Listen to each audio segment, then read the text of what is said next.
Hello, happy believers.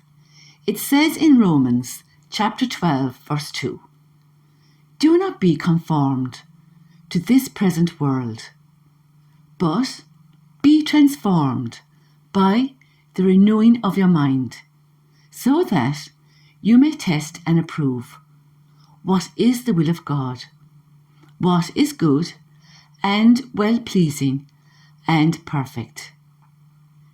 In Ezekiel chapter 36, verse 26, it says, "I will give you a new heart and put a new spirit within you.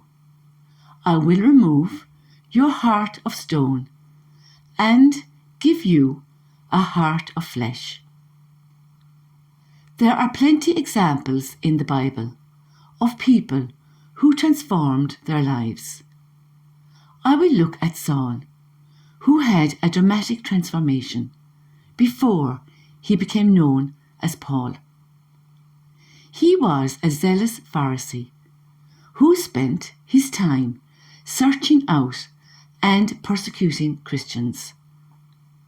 After an encounter with Jesus, his heart and mind were transformed, and he became one of the most influential apostles. He spent the rest of his life spreading the gospel throughout the world. It is a great example of how anyone at any time can encounter Jesus and through God's grace be transformed. As we say in the Catholic Church, have a conversion. Here is what happened to Saul. Acts chapter 9, verses 1 to 28. Saul kept up his violent threats of murder against the followers of the Lord. He went to the high priest and asked for letters of introduction to the synagogues in Damascus, so that he should find there any followers of the way of the Lord. He would be able to arrest them, both men and women, and bring them back to Jerusalem. As Saul was coming near the city of Damascus, suddenly a light from the sky flashed around him. He fell to the ground and heard a voice saying to him, "Saul, Saul, why do you persecute me?" "Who are you, Lord?" he asked. "I am Jesus, whom you persecute." The voice said, "But get up and go into the city, where you will be told what you must do." The men who were travelling with Saul had stopped, not saying a word. They heard the voice, but could not see anyone. Saul got up from the ground and opened his eyes, but he could not see a thing. So they took him by the hand and led him into Damascus. For 3 days he was not able to see, and during that time he did not eat or drink anything. There was a believer in Damascus named Ananias. He had a vision in which the Lord said to him, "Ananias." "Here I am, Lord," he answered. The Lord said to him, "Get ready and go to Straight Street, and at the house of Judas ask for a man from Tarsus named Saul.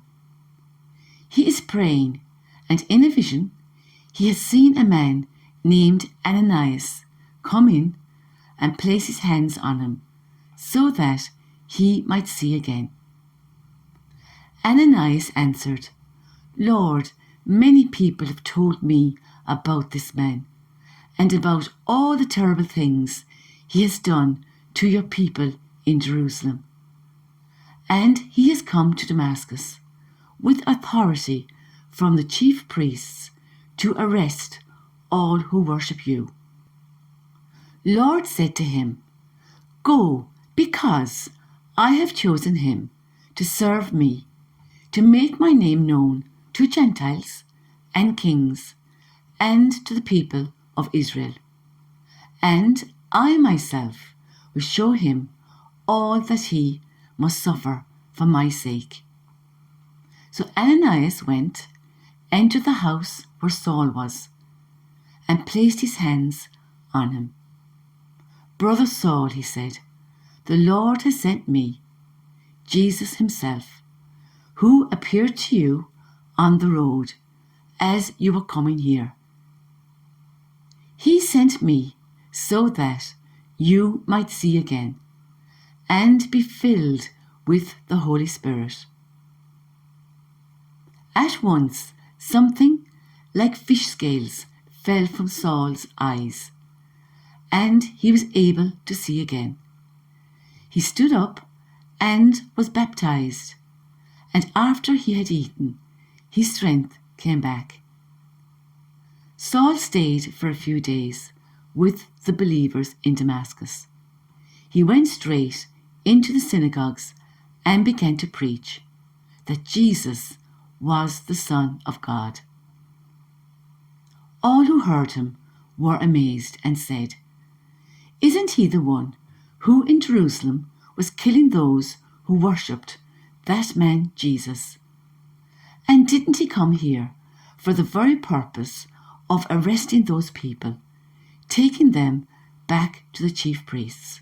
But Saul's preaching became even more powerful, and his proofs that Jesus was the Messiah was so convincing that the Jews who lived in Damascus could not answer him.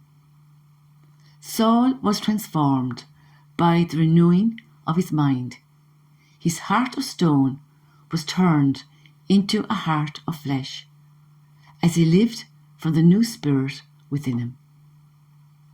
Please like, subscribe and share so we can all live our wonderful Catholic faith together in all its richness. Next painting, very, very soon. Watch this space. Until then, remember, there is always hope.